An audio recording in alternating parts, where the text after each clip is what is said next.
Good morning, everyone. Good morning, Good Rabbi. morning. We're learning Mishnah Shabbos, Perek Chaf Aleph, chapter 21, Mishnah Gimel, Mishnah 3.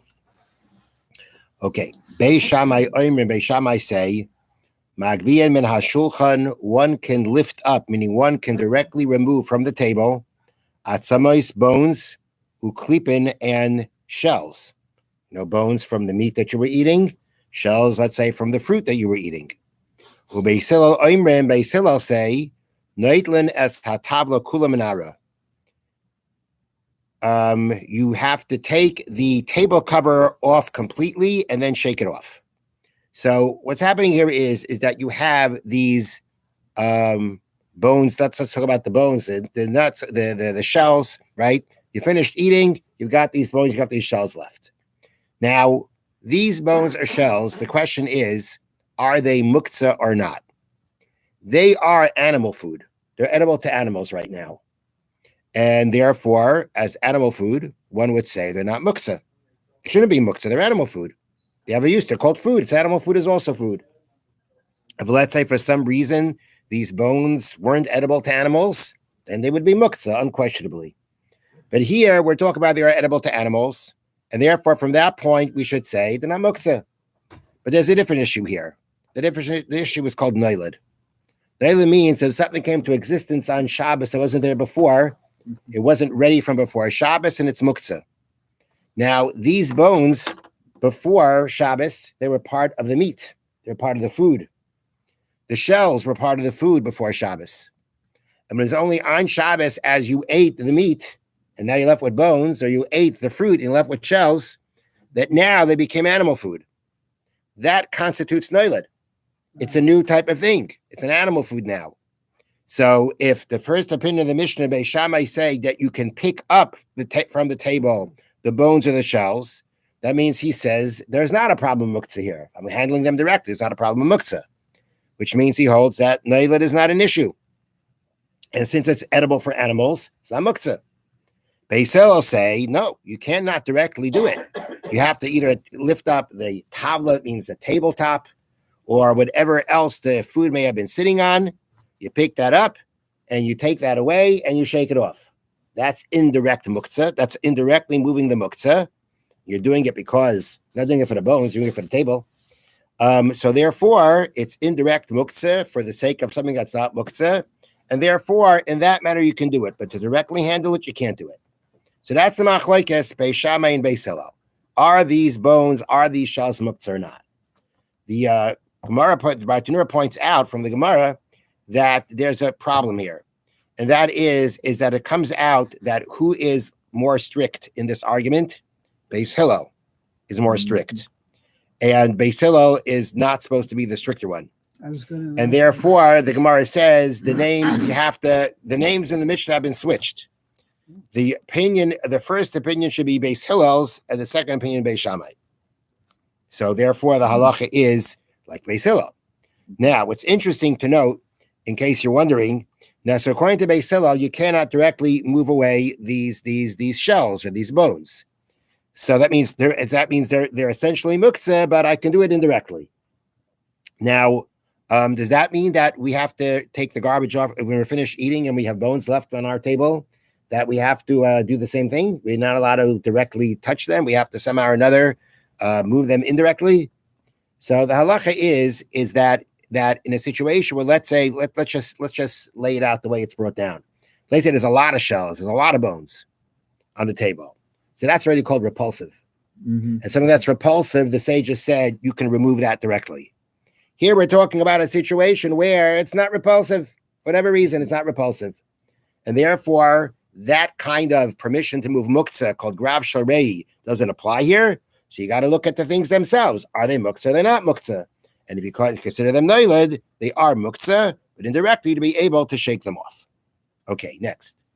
Ma'avirin milefnei hashulchan. One can remove from the table peirurin pachas mekazayis, breadcrumbs less than the size of a kazayis, v'seir shel afunin, and afunin are, the seir means, afunin are chickpeas, the pods of chickpeas and the pods of lentils.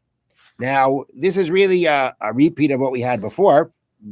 And it's following the opinion that you'd be able to actually remove them directly because of the fact that they are considered animal food. So again, these things, even the perurin, even the small pieces of food less than a kazayas, are not considered fit for human consumption. I'm not exactly sure why, but they're not. And these other things also, again, are not fit for human consumption. They are fit for animal consumption, and therefore you'd be able to remove them directly, according to the opinion that we had before, which we changed to Rabbi Hillel. They are allowed to move these things directly. The Gemara says, the Mishna says, because these things are animal food. All right, new halacha, sfeig, a sponge. Now, you're using the sponge to clean off the table. You want to lightly clean off the table with the sponge. If it has a leather handle, let's say it seems to have had leather handles. If it's got a leather handle, you can wipe off the table with it. But if not, you cannot wipe off the table with it. Now, what's the issue here? The issue here is that the sponge, because it's a sponge and it has moisture in it, if you're going to use it, you could land up putting pressure on it and squeezing out the water from it, which would be considered laundering on the part of the sponge. So we say, excuse me, and no, it doesn't fall under squeezing. It falls under schita. It falls under Liban, I believe. Hold on a second. Let me double check.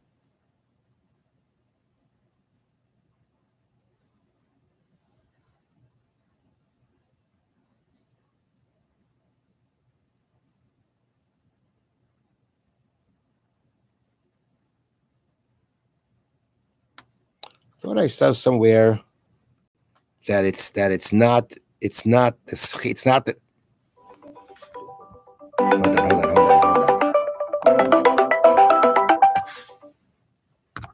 That it's not a schita problem like fruit. Yeah, they bring down here. If you squeeze out the water, it's the malacha of washing. We call it schita, but the schita is typically a tolda of dash. And here it's not dash. Here it would be Liban, I believe. All right. Okay, now, so what's the problem here with the sponge is that because it's a sponge, if you use it and you apply pressure to it, liquid's going to come out.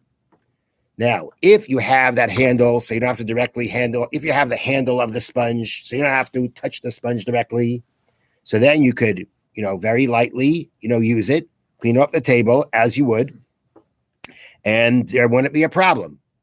What if, as you do it, some liquid did come out? We call that davar she'eino miskaven. It was unintended. It's not inevitable to happen because you're not touching the sponge, and therefore it would be permissible to do. That's why the Mishna says, if it has a handle, then you can wipe with it. But if it doesn't have a handle, it means you are directly touching it, you're applying pressure to it. There, although again, your intention is not for the water to come out, you just want to wipe off the table from the crumbs, whatever it may be. But being that it's inevitable then for the water to come out, it's called psik reisha, and therefore it's going to be an unintended malacha, an unintended forbidden activity that was inevitable to happen that you're not allowed to do. So therefore the Mishnah says, if it's got the handle, we can use it to wipe off because then it's not inevitable. If it doesn't have, then you can't use it to wipe off because it is inevitable. The Chachamim say, now it seems that these Chachamim are not arguing on what was said before. They're actually really kind of talking about something else. Bein kach ubein kach, either way, whether it has a handle, whether it doesn't have a handle, nital b'Shabbos, you can move it on Shabbos. So the question here is, what exactly? Okay, so now what are we talking about here? Now, if the issue is like this, again, if it doesn't have a handle, and you're going to be picking it up, and it's wet, it's inevitable liquid's going to come out. So if we're talking about a wet sponge, forget it. But if we're talking about a dry sponge, okay, if we're talking about a dry sponge, then already you're not going to squeeze out any liquid. But now the issue is, so we say, the Chachamim say, so you can move it. Now, is it muktzah? Is this thing muktzah? Does it have any status of muktzah, the sponge? So it really depends. If it has a handle, which means that now again, what do I use a sponge for? I use it to wipe off the table. That's what I use it. I use it to wipe off the table. Wiping off a table is not forbidden on Shabbos. There's nothing wrong with wiping off from a table. You got other problems. What are you wiping off with? Because you're using a sponge. But wiping off the table is not an issue. So if we're talking about now let me just read you what they have here. The main use of a sponge is to wipe things clean when it is wet. Okay, that's how you typically use the sponge. You don't use it dry to wipe off the table. That's not how it's used. It's used wet. Okay, now if it's used wet to wipe off the table, that means that, so again, if it doesn't have a handle, that means when I do that, I'm going to land up doing a malacha. And therefore, it's considered a kli shemalachta le'isser. Because that's its typical use. Its typical use is to use it in a way that would be forbidden to use on Shabbos. And therefore, it's called a kli shemalachta le'isser, a utensil designated for forbidden activity. And there the halacha is, you can move it if you have a permissible use for the thing itself, or you need the place where it is. Okay? And this is even if it's dry, because at the end of the day, it's a kli shemalachta le'isser. There may not be a problem with squeezing out any liquid, but still, it's muktzah, because what's its designated purpose? But if it has a handle, so that even when it's wet, you're actually allowed to use it to wipe off the table, because it's not inevitable that you're going to squeeze out liquid then. Then with a handle, it's a kli shemalachta le'heter. It's a utensil that's designated use is permitted. And then you can move it even if you want to protect it from protect it from something. So that's the meaning when it's in the Chachamim say, either way you can move it. Either way you can move it, whether it has a handle or it doesn't have a handle and it's dry, right? Then even if it doesn't have a handle, you can move it. Now, if it doesn't have a handle, well, you said it's kli shemalachta le'isser. But that you can move if you have a permissible use for it. Like if it's dry, you want to wipe the table now with it, go ahead. Because you're using it itself for a permissible purpose. So you can do that. Okay. Were it to be wet with a handle, again, it's not muktzah. I could use it actually on Shabbos. And therefore, it's not muktzah at all. Ve'ein makabel tumah. And the Mishnah says it's not susceptible to tumah. A sponge is not susceptible to tumah. Now, let me read to you how they explain this.